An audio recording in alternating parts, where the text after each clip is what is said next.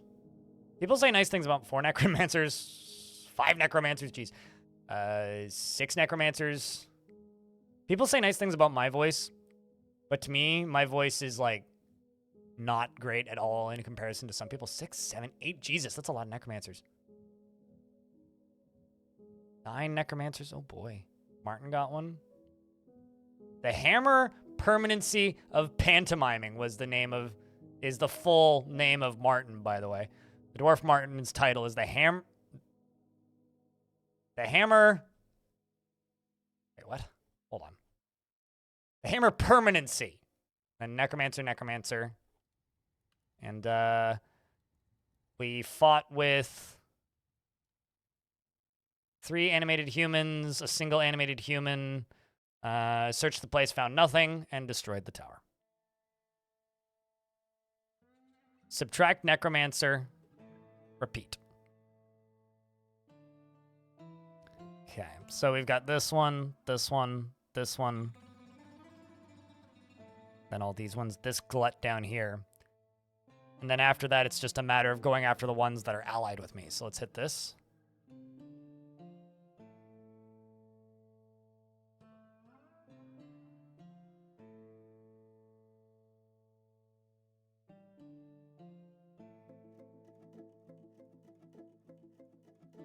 If you like the sound of my voice. You know what's actually funny is I don't remember almost any of December. Like December basically didn't happen in my brain. Like I have almost no recollection of December. Get the king being a scholar. And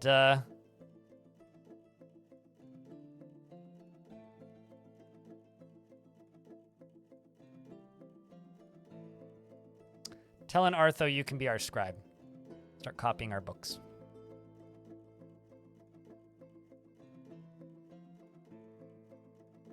Read more Dwarf. It's a funny name of a book. I honestly hope that Myths and Legends about Villains update will stop the inevitable carcinization of every world into necromancers. I mean, you can already stop that. Simply delete necromancers. Also, so you remember how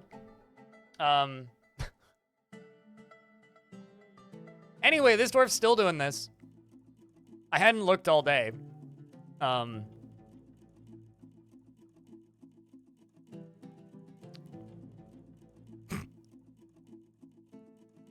Curious about something. Let me try something else to see if I can fix this.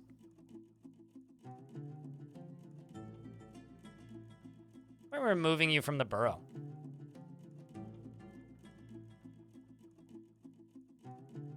Still growing for cloth.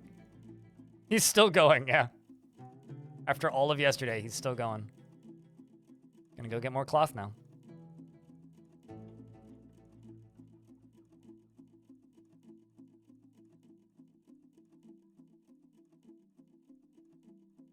Necromancers are very strong, so no, not really. Cross-eyed and painless. Although I will say, if you lower the amount of metals down to the minimum, elves tend to take over the world. Because goblins and dwarves have a hard time making weapons without metal. So if there's very little metal in the world, you'll have elf supremacy, which I think is kind of interesting. And super, heavily overpowered elves like that are very difficult to fight. By that, I mean, attacking them is almost impossible. It's a lot of fun, actually. I recommend it. If you want to actually do, a all-out, let's for the dwarves kind of war world, that's a good way to do it. When you can have a dwarf stuck in a strange mood, I mean, like I said, I'm just going to let him keep going.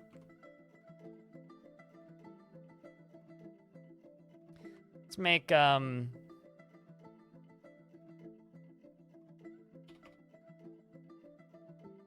Let's make 200 cloth mittens.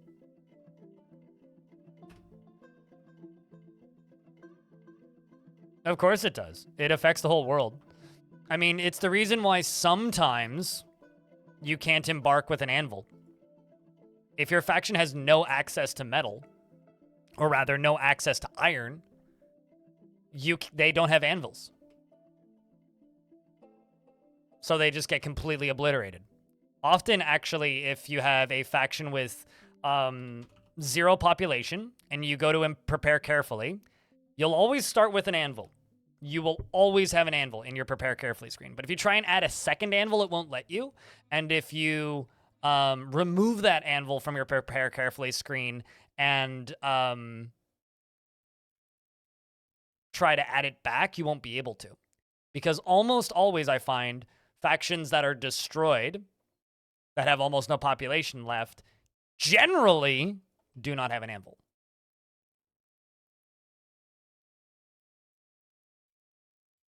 You get 2 per task. And if you make mugs, it's either 3 or 4. I think it's 3. I need to look it up again. And for blocks from rocks, you get 4, and metal bars into metal blocks, you get 1 to 1. And for bolts, if it's metal, it's 25. If it's bone or wood, you get 5. If I'm not mistaken.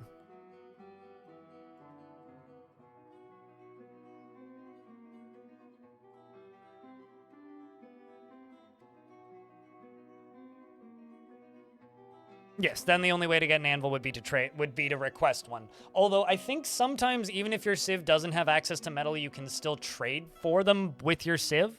You can still request them. But yeah, no, I've definitely run into weird issues like that. Or maybe not issues, but like, yeah, I've had weird worlds like that.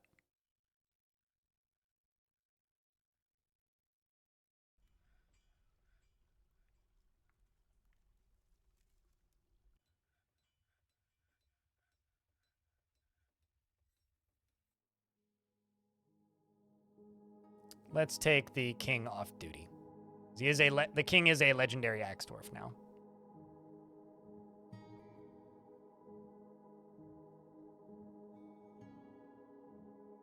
And you're going to keep your stuff equipped always. This dwarf is done training now. They can go do whatever they want. But he's gonna keep his axe. King get axe.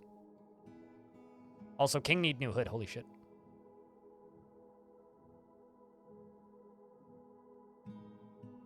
King has a poor dining room? Oh yeah, I guess so. Alright then. Let's work on that.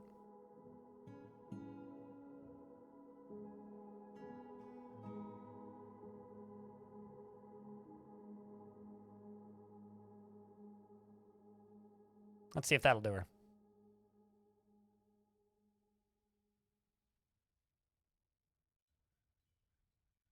We'll see you when we see you, Corn.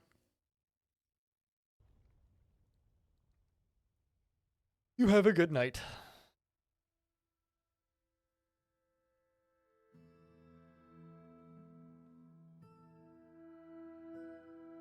Why are you angry about that, Dench?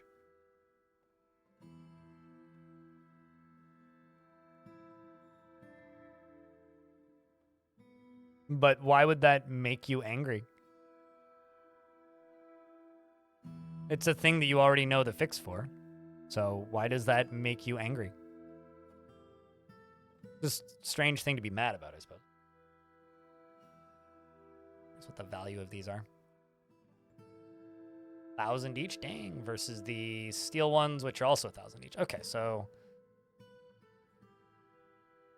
this is a aluminum statue of... Oh, that's adorable. This is a purely designed image of Fated Clasp, the Rhinoceros, and the Space Disco Fox, my king.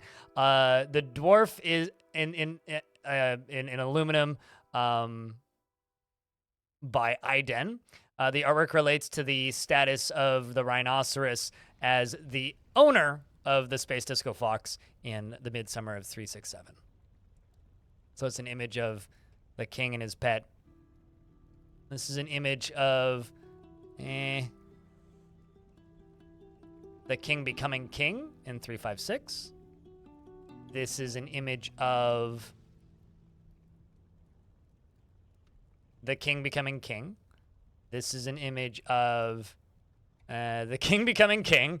And yeah, so we've got 3 images of the king becoming king and 1 image of the king and his pet rhino. I need another cabinet, so I could put 2 cabinets in here. Although I'm out of cabinets.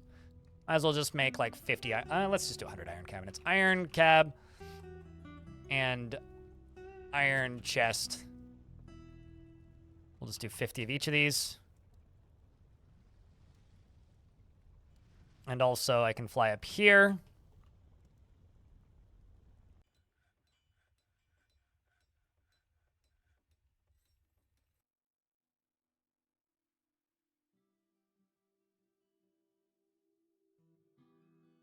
And then let's also engrave a few pieces of these floors.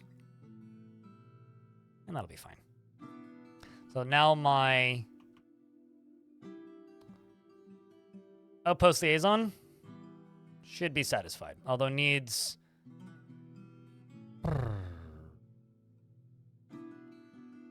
more chests and more cabinets. And now we're in an ad, so I will wait.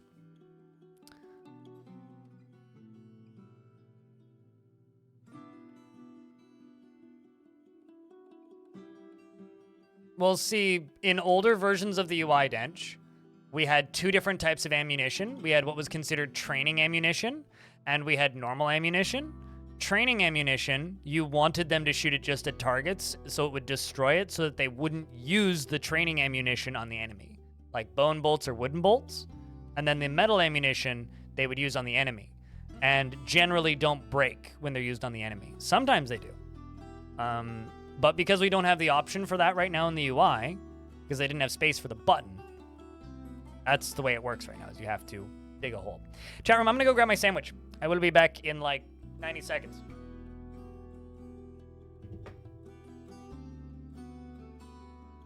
Sandwich!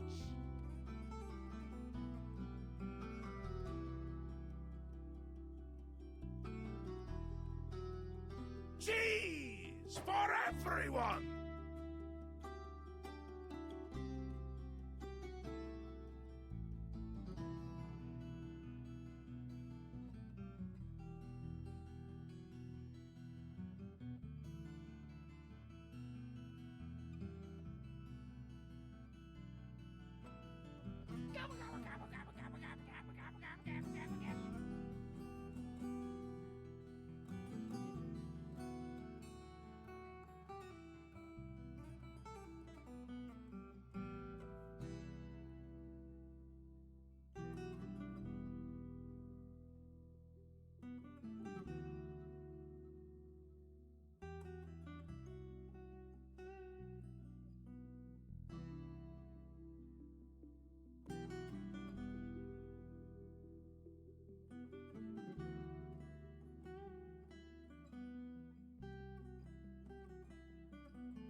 All right.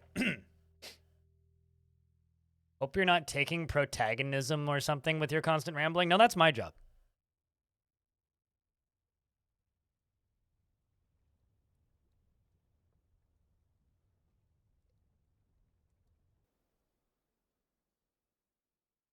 So you need quite a few more cabinets and chests.